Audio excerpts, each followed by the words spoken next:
Le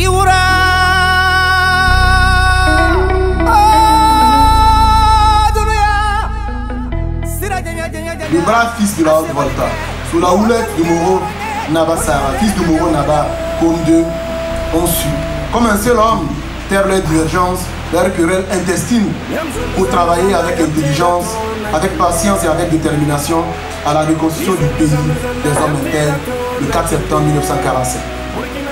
Il a été aidé en cela par certaines élites, telles que par exemple Nazi Boni, tels que Joseph Konombo, tels que les Henri Guissou, qui ont contribué par leur action politique, par l'agitation. Je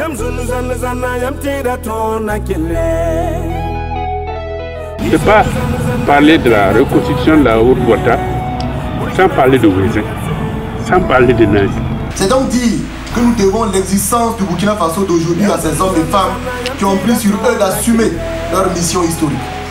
En menant ce combat noble et juste, et depuis maintenant plusieurs années, avant même la naissance de notre mouvement, mais dans le cadre de notre combat citoyen à travers le think tank Burkina International, nous célébrons chaque année la reconstitution de notre pays.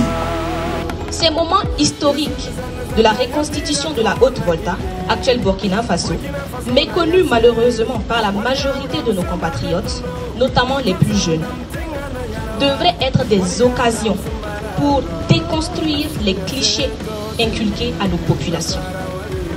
Chaque année, Endogène célèbre le 4 septembre 1947. Cette date est aussi, à l'égard du contexte actuel de notre pays, un repère pour agir dans l'unité, la fraternité et la détermination face aux adversités diverses.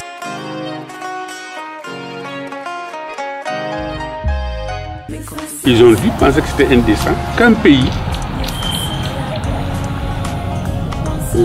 exporte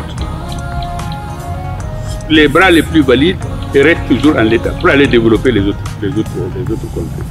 C'est parce qu'il y avait un contexte international favorable que la revendication nationaliste, il faut l'appeler comme ça, la revendication nationaliste a abouti. Après la Deuxième Guerre mondiale, les peuples colonisés ont pris conscience et les luttes montaient.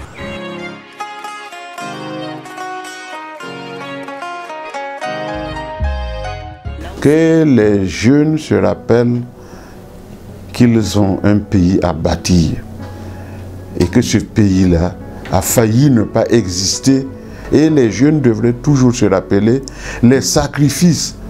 Ces éléments sont des points de fixation qui devraient nous permettre au Burkina Faso de dépasser cette tendance communautariste qui est en train de s'installer pour retrouver notre homogénéité sociale.